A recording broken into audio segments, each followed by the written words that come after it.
వర్షంలో చెప్పులు లేకుండా కాలినడకన బాగుజోల గిరిజన గ్రామానికి చేరుకున్న డిప్యూటీ సీఎం పవన్ కళ్యాణ్. నా జీవితంలో ఈర్ష్య ఉండదు, ఎవరన్నా నాకన్నా ఎత్తుకు ఎదిగినా విజయం సాధించిన అసూయ ఉండదు, కానీ మీరు ఇంత మంచి ప్రకృతి మధ్యలో జీవిస్తున్నందుకు అసూయ కలిగిస్తుంది అనడమే కాకుండా AP deputy CM Pawan Kalyan అభిమానులకు చురకలు అందించారు. నన్ను పని చేసుకునివ్వండి, నేను బయటకొస్తే నా మీద పడిపోతే నేను ఏ పని చేయలేను, ఓజీ ఓజీ అని అరిస్తే పనులు జరగవు, సినిమాల మోజులో పడి హీరోలకు జేజేలు కొట్టి మీ జీవితంలో బాధ్యతలు మర్చిపోతున్నారు, నేను మీసం తిప్పితే పనులు జరగవు అని అసహనం వ్యక్తం చేశారు.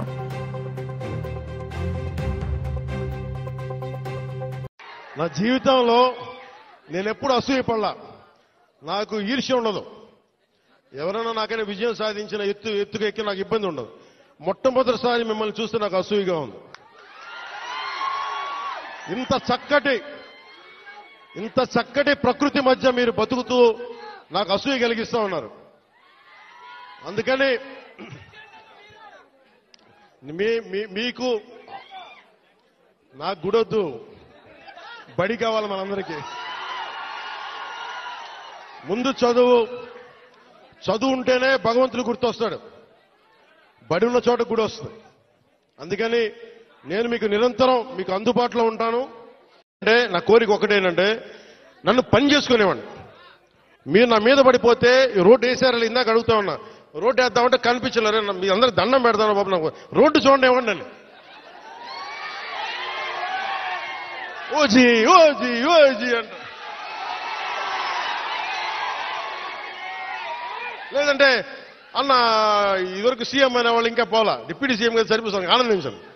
ఇంకా అవి కాకుండా నేను అనేది ఏంటంటే యువతకు కానీ ఆడపడుచులకు కానీ పెద్దలకు కానీ నేను వచ్చి మీకు నన్ను పని చేస్తే మీ భవిష్యత్తుకి మంచిది. నన్ను చుట్టుముట్టారనుకోండి, పని చేయాలి కదా.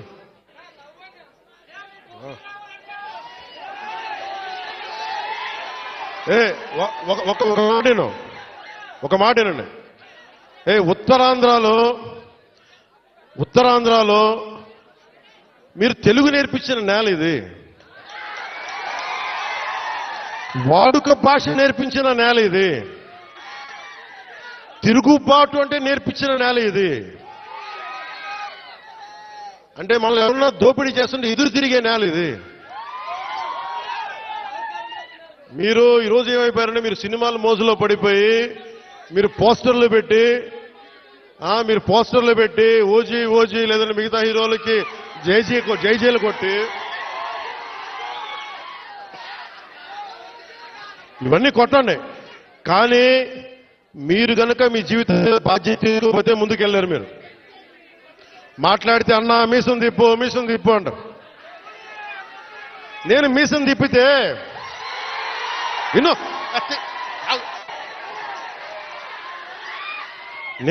తిప్పితే రోడ్లు పడవు, అర్థమైందా? నేను ఛాతీ కొట్టుకుంటే రోడ్లు పడవు. నేను వెళ్ళి ప్రధానమంత్రి గారికి దండం పెట్టి ముఖ్యమంత్రి గారి దృష్టికి ఆ సమస్య తీసుకెళ్తే రోడ్లు పడతాయి. అందుకని మీసాలు తిప్పడాలు ఛాతీలు కొట్టుకోవడాలు నాకు చేతగా, పని చేయడం తెలుసు, నాకు పని చేయనివన్నాను. అందుకని మీ అందరికీ మరోమారు ధన్యవాదాలు చెప్పుకుంటూ, పోరాట యాత్ర అప్పుడు నేను అన్ని తిరిగి మన పాడేరు అరకు అన్ని గిరిజన ప్రాంతాల్లో తిరిగినప్పుడు నాకు 2 ప్రధానమైన సమస్యలు, 1 రోడ్లు, 2 తాగునీటి అవసరాలు, 3 యువతకి ఉపాధి అవకాశాలు. ఇంత సుందరమైన ప్రాంతం ఇది. దాదాపు 20కి పైగా జలపాతాలు ఉన్నాయి ఇక్కడ. మన విజయనగరం జిల్లా, పార్వతీపురం ఇవన్నీ కూడా ఉమ్మడి విజయనగరం, కానీ ఈ జిల్లాలో అద్భుతమైన సౌందర్యం ఉంది. ఇక్కడ ప్రకృతి సౌందర్యం. ఇక్కడ టూరిజంను డెవలప్ చేయాలి. యువతకు కూడా నేను ఒకటే మాట ఇస్తున్నాను, ఇప్పటిదాకా ఎవరు కూడా ఆలోచించలేదు ఇక్కడికి రావాలని, రోడ్లు వేయాలని. కానీ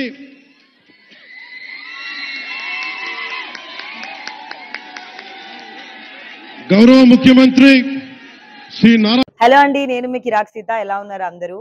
please do support VBD news and thank you for all your love and support అండి. Please do subscribe to VVD News.